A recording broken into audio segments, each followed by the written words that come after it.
အားလုံးပဲမင်္ဂလာပါဆရာတို့ဒီနေ့တော့ပုံစံလေးပြောင်းပြီးတော့ဗောနော်ပုံစံလေးပြောင်းပြီး audio နားထောင်တဲ့ audio type နားထောင်တဲ့ပုံစံလေးနဲ့ဆရာ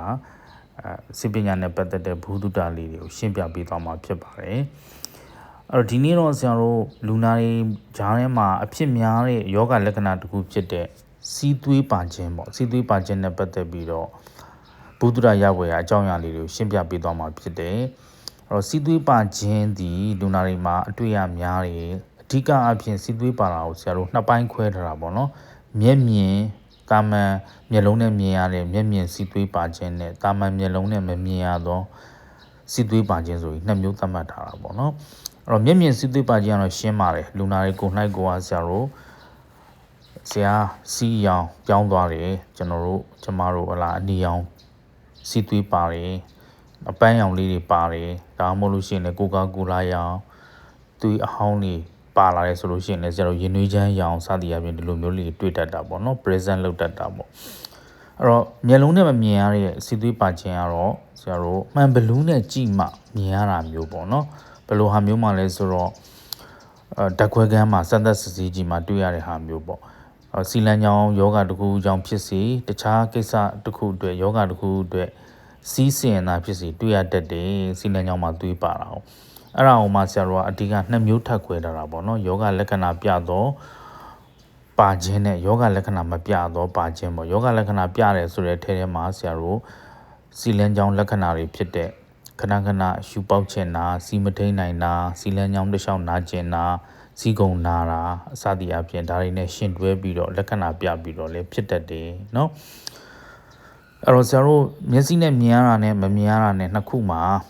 လူတွေစိတ်ဝင်စားတာမျက်စိနဲ့မမြင်ရဘဲနဲ့ဓာတ်ခွဲခန်းမှာစစ်မှစီးသွေးပါတာကိုဆရာတို့ပို့ပြီးတော့လူတွေကသိချင်တာပေါ့เนาะအကြောင်းအရာပေါ့လားအဲ့တော့တာမန်အဖြစ်ဆရာတို့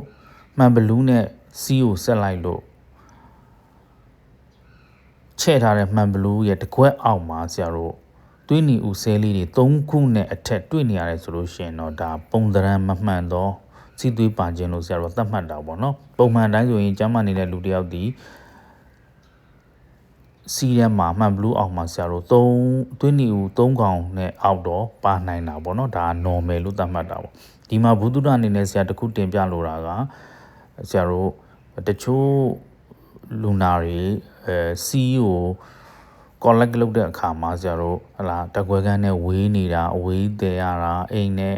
စေယုံနဲ့ဟလာအလှမ်းဝေးတာလမ်းမှာတည်သွားတာဖြစ်ခဲ့လို့ရှိရင်လမ်းမှာအဲ့သွေးနီဦးလေးတွေ lysis လို့ခေါ်တဲ့ဟလာကြည်ကွဲပျက်စီးသွားတတ်တယ်အဲ့လိုပျက်စီးသွားလိုက်လို့ရှိရင်ဆရာတို့ကတကယ်တမ်းမှန်ဘလူးနဲ့လည်းစစ်ကောအကောင်မတွေ့ဘူးသွေးနီဦးဆဲတွေမတွေ့ဘူးဖြစ်တတ်တယ်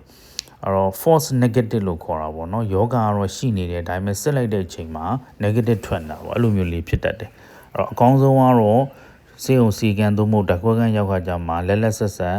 ယူပေါက်ပြီးမှဓာတ်ခွဲခန်းကိုပေးတာတော့အဖြစ်အမှန်နိုင်ဆုံးပေါ့နော်ဒါကတော့ဘုဒ္ဓတာအနေနဲ့တင်ပြတာပါအဲ့တော့ဒီမှာလူတွေစိတ်ဝင်စားတာဆရာတို့မျက်လုံးနဲ့မမြင်ရဘဲနဲ့ဓာတ်ခွဲခန်းမှာစစ်မှပါတဲ့ဟာဒီအရေးကြီးလားပေါ့အရေးကြီးလားသို့မဟုတ်ပုံမှန်မဟုတ်ဘူးလားပေါ့ဒါကိုသိချင်တာပေါ့နော်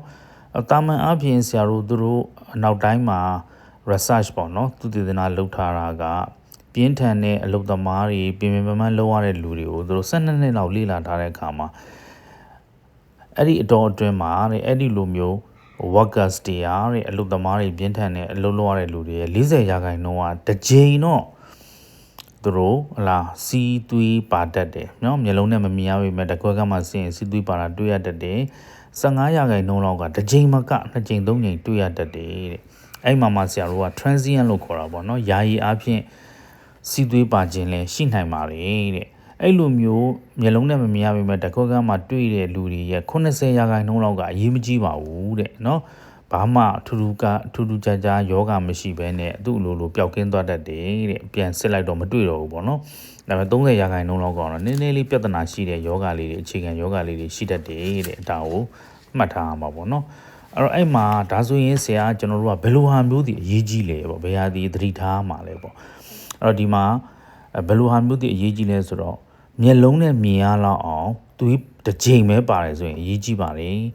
နောက်တစ်ခါမျက်လုံးနဲ့မမြင်ရတော့လေဓာတ်ခွဲခန်းမှာစစ်လိုက်ရင်တွေ့တယ်ဒါပေမဲ့လူနာသည်ခုနဆရာတင်ပြခဲ့တဲ့လက္ခဏာပြနေတယ်ပေါ့နော်လက္ခဏာပြတော့စီသွေးပါခြင်းပေါ့နော်မျက်လုံးနဲ့မမြင်ရပေမဲ့ဒါဆိုရင်လည်းအရေးကြီးပါလေတဲ့နောက်တစ်ခုကတော့ persistent ပေါ့နော် persistent asymptomatic ပေါ့နော်လက္ခဏာတော့မပြဘူးဒါပေမဲ့စစ်လိုက်တိုင်းမတင်ငါလို့ပြန်စစ်လိုက်တိုင်းမှာဆရာတို့စီသွေးပါနေရပေါ့နော်ဒါဆိုလို့ရှိရင်လည်းအရေးကြီးပါလေတဲ့အဲ့တော့တာမန်အားဖြင့်ဆရာတို့ယာယီစီးသွေးပါခြင်းသည်ဘယ်လိုဟာမျိုးတွေမှာရှိတတ်လဲပေါ့ဖြစ်တတ်လဲဆိုရင်နံပါတ်1ကတော့စီလန်းချောင်းပိုးဝင်တဲ့လူတွေမှာဒါအတွေ့အများတယ်အဖြစ်အများဆုံးပေါ့နော်နောက်တစ်ခုကတော့လေ့ကျင့်ခန်းပြင်းပြင်းထန်ထန်လုပ်တဲ့လူတွေအားကစားသမားတွေနောက်ဒါတွေမှာတွေ့တတ်တယ်နောက်တစ်ခုကတော့အမျိုးသမီးတွေမှာပြည့်ရွက်နဲ့တိုက်နေပေါ့နော် menstruation လာတဲ့အချိန်ရာသီသွေးပေါ်တဲ့အချိန်နဲ့တိုက်နေတယ်စီးသွေးပါတတ်ပါလေတဲ့ဒီလိုမျိုးမျက်လုံးနဲ့မမြင်ရဘဲနဲ့စီးသွေးပါတယ်ဆိုလို့ရှိရင်ဆရာတို့ဗာဆက်လုပ်ကြမလဲဆိုတော့ပထမဆုံးကတော့နံပါတ်1ကတော့စီးလန်းချောင်းပိုးဝင်တာကိုအရင်စစ်တင်တာပေါ့နော်နောက်တစ်ခုကတော့ကြောက်ကက်ရဲ့လုပ်ငန်းဆောင်တာလေးတွေစစ်တင်တယ်နောက်သွေးပေါင်ချိန်လေးတွေပုံမှန်ချိန်ကြည့်တင်တယ်ပေါ့နော်ဒါပထမဆုံးလုပ်တင်တဲ့ဟာပေါ့အဲ့ထဲမှာဆရာတို့ကဘယ်လိုလူနာတွေဒီမဖြစ်မနေစီးနဲ့ကြောက်ကက်ဆရာဝန်နဲ့ပြရမလဲပေါ့နော်ဆိုရင်သူတို့ဘက်ကဆရာတို့ guideline လေးတွေချပေးထားတယ်အဲ့ဒါကတော့နံပါတ်1ကတော့ဆရာတို့အသက်45နှစ်ကျော်တယ်ဆရာတို့မျက်လုံးနဲ့မြင်ရအောင်စီသွေးပါလဲဆိုလို့ရှိရင်เนาะဆရာတို့ဟာလာစီနဲ့ကြောက်ကဆရာဝန်ပြတဲ့နေနောက်တစ်ခါအသက်60ကျော်တယ်ဟာလာဆရာတို့စီလန်းချောင်းမှာသွေးပါတာမျက်လုံးနဲ့မမြင်ရပဲသွေးပါတယ်ဒါပေမဲ့လက္ခဏာပြနေတယ်ပေါ့နော်လက္ခဏာပြနေရဆိုလို့ရှိရင်လည်းဆရာတို့ဟုတ်လားဒီနဲ့ကြောက်ကဆရာဝန်နဲ့ပြတဲ့နေနောက်တစ်ခုကတော့မြည်သည့်အသက်အရွယ်မှာမဆိုဟုတ်လားမျက်လုံးနဲ့မြင်ရလောက်သွေးပါတယ်ဆိုရင်လည်းပြတဲ့နေနောက်တစ်ခုကတော့စီလန်းချောင်းပိုးဝင်ခြင်းမရှိဘဲနဲ့ဓာတ်ခွဲခန်းမှာစစ်မှစီသွေးပါတဲ့လူတွေလည်းပြတဲ့မှာလေတဲ့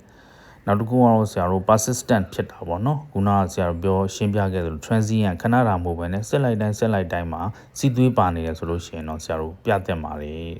အဲ့တော့အဲ့မှာသူတို့ကအုပ်စု2စုပေါ့နော်ပထမအုပ်စုဖြစ်တဲ့ဆရာခုနရှင်းပြခဲ့တဲ့ဟလာအသက်45နှစ်ကျော်တဲ့အုပ်စုအသက်60ကျော်တဲ့အုပ်စုတွေဒီဟလာနှစ်ပတ်အတွင်းကိုစီလန်းချောင်းကြောက်ကဆရာဝန်နဲ့အများဆုံးပြတဲ့နေတဲ့ဘာလို့လဲဆိုတော့သူတို့တွေကအရေးကြီးတဲ့အသက်အရွယ်နဲ့နောက်ခံအရေးကြီးတဲ့ယောဂါတွေပို့ပြီးတော့အဖြစ်များတယ်လို့ပေါ့နော်ဒါကတော့ဆရာတို့စီနဲ့ကြောက်ကနဲ့ပတ်သက်ပြီးတော့စီသွေးပါခြင်းနဲ့ပတ်သက်ပြီးတော့ဆရာတို့ဘုဒ္ဓရရပွဲရလေးတို့ရှင်းပြတာဖြစ်ပါတယ်အဲ့တော့နောက်ဗီဒီယိုတွေမှာလည်းဆရာတို့စီလန်းချောင်းသွေးပါ